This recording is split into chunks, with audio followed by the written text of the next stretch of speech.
Life was hard for many inhabitants of 19th century New York.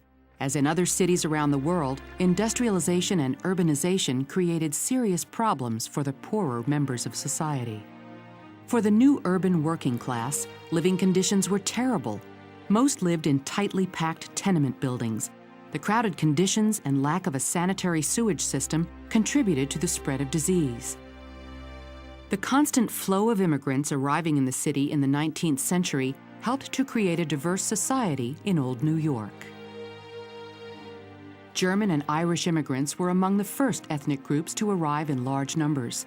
Many of them were unskilled workers with little or no money, and they had trouble finding jobs. Many immigrants had to settle in the city's densely packed neighborhoods, where housing was cheap and living conditions were terrible. In New York, one of the poorest and most violent of these slums was known as Five Points. Located in Lower Manhattan between modern-day Chinatown and Little Italy, it took its name from an intersection of 5 streets that were then called Cross, Anthony, Little Water, Orange, and Mulberry. Many residents of Five Points were Irish immigrants, driven from their homeland by the potato famine of the 1840s. German immigrants and freed slaves from the South also populated the neighborhood. Families were crammed into 1 or 2 dark rooms in tenements. The few outhouses that existed were hard to find and often overflowing.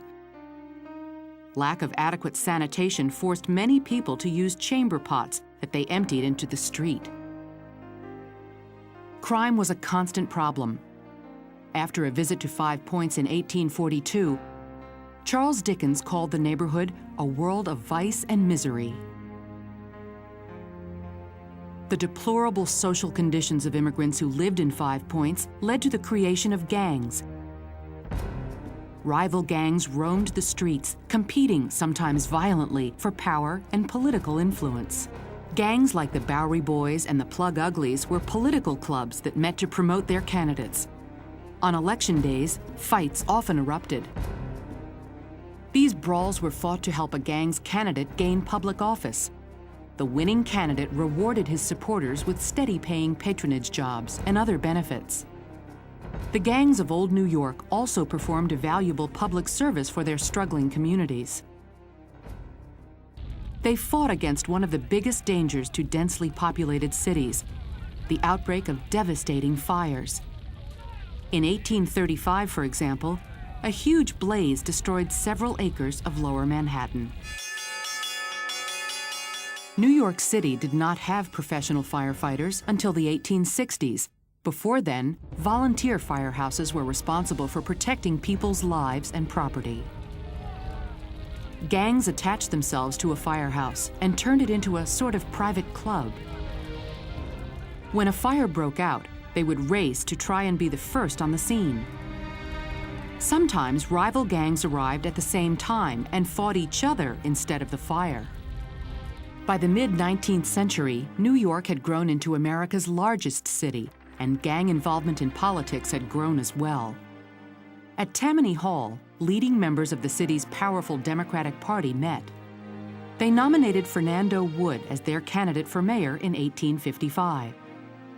Wood was an active reformer, and he created a police force to combat the street violence. The police officers wore a copper badge on their shirts, which, according to some historians, earned them the nickname Coppers. When some of Mayor Wood's reform programs displeased other Tammany leaders, the state legislature created a metropolitan police force in 1857. Initially, the two forces coexisted, but they fought constantly, even releasing each other's prisoners. Eventually, the New York State Militia intervened to restore order. The gang's involvement in New York politics reached its height in the 1850s and 60s, when the corrupt William Boss Tweed was the leader of Tammany Hall. He used gang members to influence elections.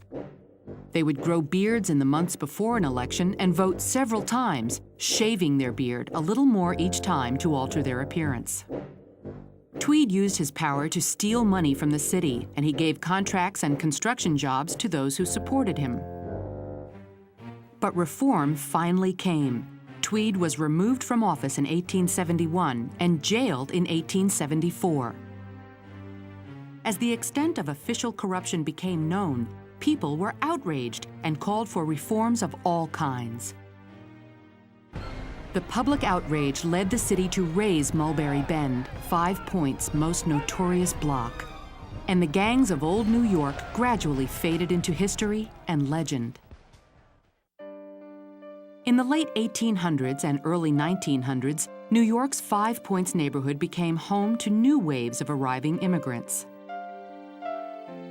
On the streets where the plug uglies and dead rabbits once roamed, merchants sold their wares and families raised their children.